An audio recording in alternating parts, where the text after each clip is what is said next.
देवेंद्र फडणवीस की जीत को हाईकोर्ट में चुनौती। कांग्रेस ने चुनाव आयोग पर भी लगाए आरोप। कांग्रेस नेता प्रफुल्ल विनोद राव गुडधे ने महाराष्ट्र विधानसभा चुनाव में मुख्यमंत्री देवेंद्र फडणवीस की जीत में प्रक्रियागत खामियों का दावा किया है। उन्होंने इस मामले को लेकर शनिवार को बॉम्बे हाई कोर्ट की नागपुर पीठ का दरवाजा खटखटाया है। चुनाव के दौरान कई नियमों का पालन नहीं किया। विधानसभा के लिए पिछले साल हुए चुनाव में गुडधे नागपुर दक्षिण पश्चिम निर्वाचन क्षेत्र में फडणवीस से 39,710 मतों से हार गए थे।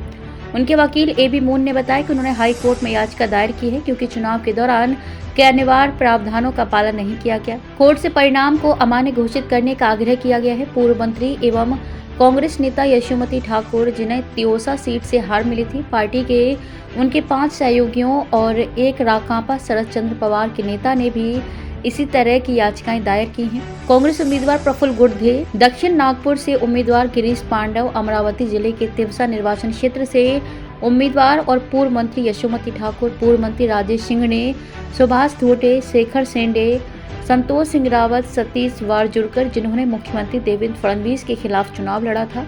ये याचिका दक्षिण पश्चिम नागपुर विधानसभा क्षेत्र में प्रस्तुत की गई है।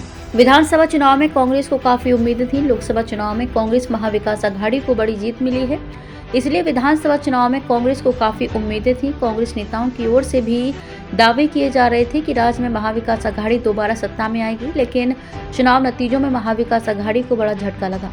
कांग्रेस के केवल 16 विधायक चुने गए, कई बड़े नेता हार गए। इनमें बाला साहेब थोराट, यशोमती ठाकुर शामिल हैं, जो पहले चुनाव के बाद से कभी नहीं हारे हैं। इसलिए कई लोगों को चुनाव के नतीजों पर संदेह है। चुनाव आयोग ने ईवीएम से चुनाव कराने की अधिसूचना जारी नहीं की। याचिकाकर्ता गुडधे ने कहा कि चुनाव आयोग ने ईवीएम से चुनाव कराने की अधिसूचना जारी नहीं की है। चुनाव परिणाम में हारने वाले प्रत्याशियों द्वारा मांगे जाने के बाद भी सीसीटीवी फुटेज फॉर्म नंबर 17 उपलब्ध नहीं कराया गया है। लोग सत्ता में आने वाली पार्टी की ओर दौड़ सकते हैं। गडकरी, केंद्रीय मंत्री नितिन गडकरी ने शनिवार को कहा कि राजनीति पर उनकी राय अच्छी नहीं है क्योंकि इसमें इस्तेमाल करो और फेंको की विशेषता है। उन्होंने कहा कि देश में विचारधारा समस्या नहीं है, बल्कि विचारों का खालीपन एक बड़ी समस्या है। बहुत से लोग सत्ता में आने वाली पार्टी की ओर दौड़ पड़ते हैं। ऐसे विचार और निष्ठा की धारा आखिर कहाँ जाती है? गडकरी ने कहा कि यदि देश को आगे बढ़ना है तो पहले परिवार को विकसित होना होगा। एक घटना को याद करते हुए उन्होंने कहा कि एक व्यक्ति मेरे पास आया। उसने कहा कि वह देश के लिए अपनी जान देना चाहता है। उस समय उसका व्यवसाय विफल हो रहा था, वह दिवालिया हो रहा था। उसके घर पर पत्नी और बच्चे थे। मैंने उससे कहा कि पहले घर का ख्याल रखो और फिर देश का।